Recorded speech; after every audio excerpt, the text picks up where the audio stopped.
Oke, sebelum memulai pembelajaran, mari kita berdoa terlebih dahulu, Al-Fatihah dan doa belajar.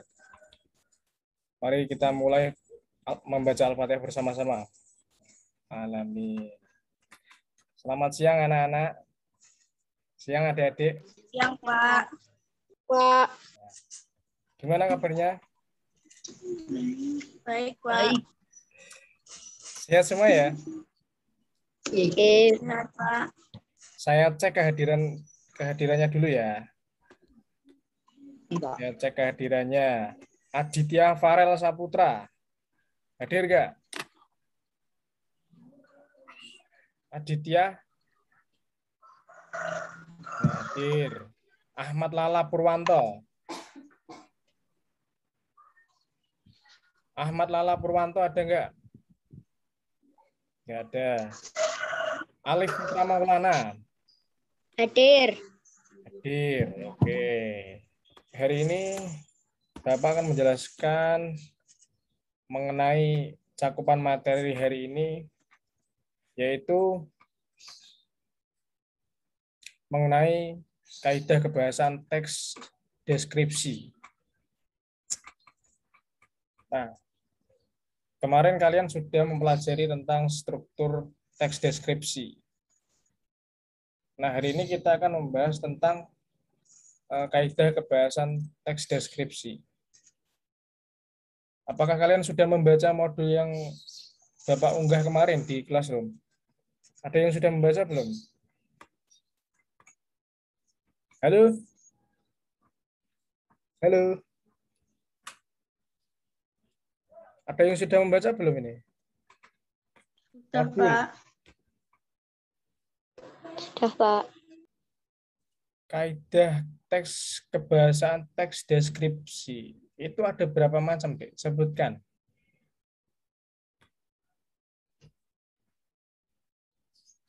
Ada yang tahu? Ada yang tahu? Halo?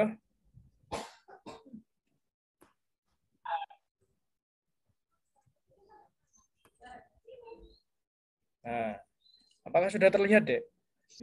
Sudah, Pak. Ya. Sudah. Oke, siap.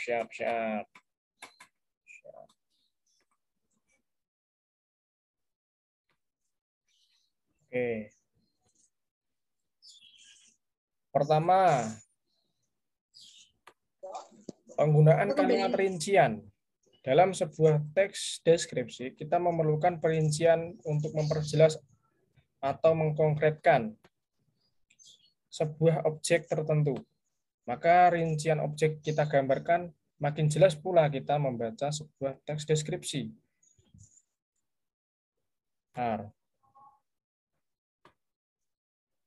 Contoh, pada kalimat Indonesia merupakan salah satu negara yang memiliki banyak sekali keragaman budaya, salah satunya yaitu keragaman rumah tradisional.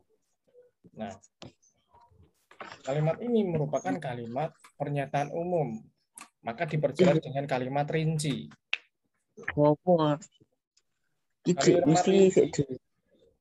Kalimat rinci menunjuk pada salah satu rumah tradisional yang terkenal adalah rumah Limas khas Palembang.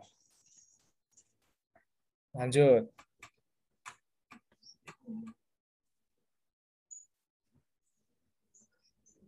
Penggunaan kalimat yang menggunakan panca indera. Teks deskripsi berisi kalimat yang seolah-olah dapat dilihat, dapat didengar, dan dapat dirasakan. Contohnya, pada kalimat kebanyakan dari mereka dibangun di tepi sungai, namun tidak menghadap ke tepi pantai. Ini seolah-olah kalimat ini dapat dilihat. Kedua, rumah-rumah kayu yang sangat berukir yang dibangun di atas panggung ini memiliki ukuran yang lumayan besar dari 15 hingga 20 meter dan dari ukuran 30 hingga 60 meter. Ini menunjukkan bahwa ukuran itu dapat kita lihat.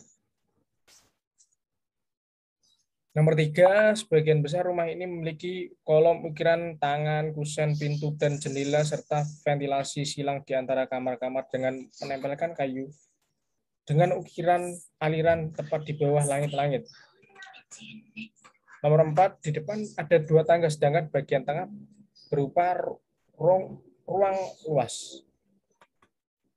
Nah, selanjutnya yaitu penggunaan sinonim pada teks deskripsi. Nah, dalam teks deskripsi itu terdapat juga penggunaan sinonim. Misalnya pada kata besar, sinonimnya dari besar apa? Bisa luas, bisa lebar, bisa panjang. Nah, pada contoh kalimat ini contoh ya, contoh kalimat ini contoh penggunaan sinonim pada teks deskripsi rumah limas. Ini teman-teman. Nah, di depan ada 2 tangga, sedangkan bagian tengah berupa ruang luas. Nah, ruang luas ini sebenarnya bisa diganti juga dengan besar.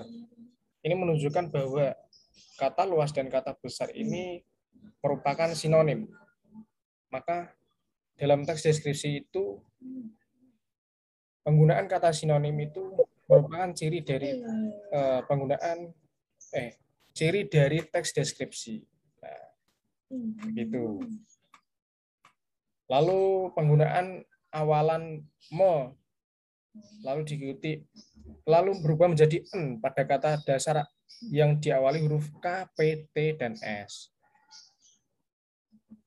Kata berawalan me, n, menarik. Kata dasar tarik menjadi menarik karena dapat imbuhan awalan imbuhan me menjadi menarik bukan metarik. Lalu kata dasar tempat ditambahkan diimbui kata me depan menjadi menempatkan bukan metempatkan.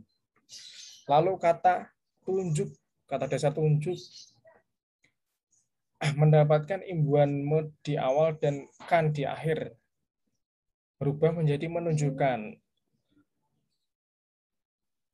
Nah, kata-kata ini merupakan bagian dari teks deskripsi. Selanjutnya, Dek, penggunaan kata depan. Kata depan di. Terutama kata depan di itu menunjukkan tempat ya. Di tempat. Hal lain menarik untuk dilihat di Palembang. Tempatnya di Palembang. Palembang itu nama kota. Lalu di hiasan dinding di rumah. Nah, kata tempatnya, kata keterangannya adalah tempat di rumah. Lalu ada kata apa lagi nih, Dek? Di antara. Di antara juga termasuk keterangan kata tempat. Nah, sampai sini selesai terkait dengan kaidah kebahasaan. Apakah ada yang ditanyakan, Dek? Halo? Apakah ada yang sulit, Dek? Kalau ada yang belum paham ditanyakan nggak apa-apa, Dek. Monggo. Ada kesulitan nggak ini? Nggak ada, Pak. Masa nggak ada? Coba sebutkan kaidah kebahasaan itu apa saja aspeknya. Tadi siapa yang mau jawab? Aspek kebahasaan teks deskripsi itu apa saja? Pertama adalah kalimat rinci dan kalimat umum. Dalam sebuah teks deskripsi itu pasti ada kalimat umum diikuti dengan kalimat perinci untuk menjelaskan. Ya, ini adik-adik harusnya paham dengan ini.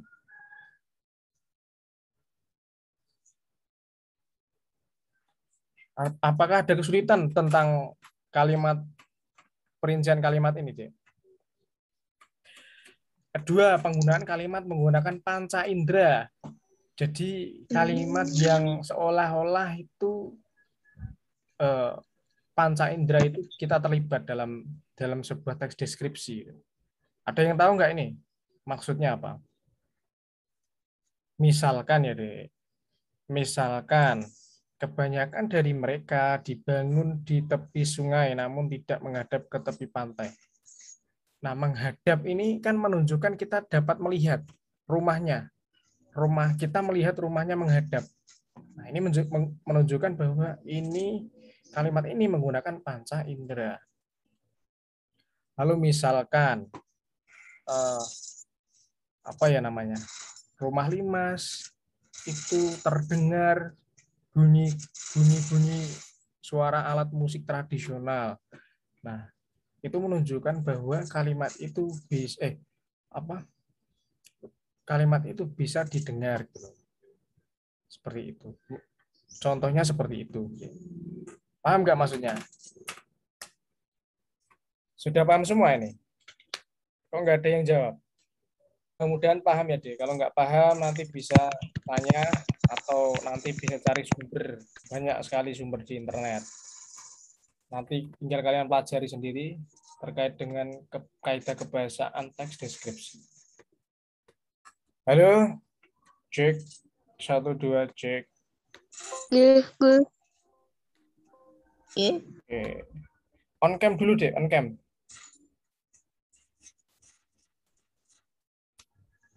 Semuanya on cam. Rafael Febian, terus Ridho, Baga Zulfikar, on cam deh. Nah, ngopo malu-malu? Semuanya on cam. Nah, untuk pertemuan ini saya kira cukup sekian saja ya, Dek. Karena memang mungkin adik-adik sudah paham tentang materi yang saya sampaikan tadi. Untuk itu nanti saya berikan tugas di Google Classroom untuk tugas 2 ini ya. Karena kemarin tugas pertama kita sudah mengerjakan kaitannya dengan struktur teks deskripsi. Nah, kali ini Bapak akan memberikan tugas terkait dengan kaidah kebahasaan teks deskripsi, Dek. Nanti kerjakan ya, Dek. Sesegera mungkin, secepatnya. Nanti kalau ada yang sulit, bisa ditanyakan, bisa juga mencari dari internet. Dipersilahkan, monggo. Sekreatif mungkin, adik-adik. Tetapi jangan lupa tetap kalian harus belajar ya. Jangan kok di masa pandemi ini walaupun kita kelasnya hanya online, justru kalian malah nggak semangat untuk belajar, malas-malasan belajar. Bukan begitu caranya. Justru di masa pandemi ini kita harus benar-benar sekreatif mungkin. Cara kita tuh untuk belajar itu seperti apa? Biar kita itu nggak bosan, Dek. Ya, oke, paham? Paham? Pak. Oke, buluku Dek, siap. Terkait dengan struktur dan kebahasaan sudah paham ya? Sudah paham ya semuanya ya? Mudah-mudahan sudah paham semuanya. Oke.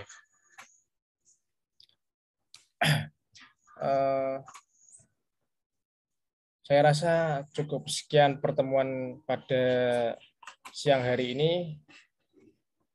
Kurang lebihnya mohon maaf. Assalamualaikum warahmatullahi wabarakatuh. Waalaikumsalam warahmatullahi wabarakatuh.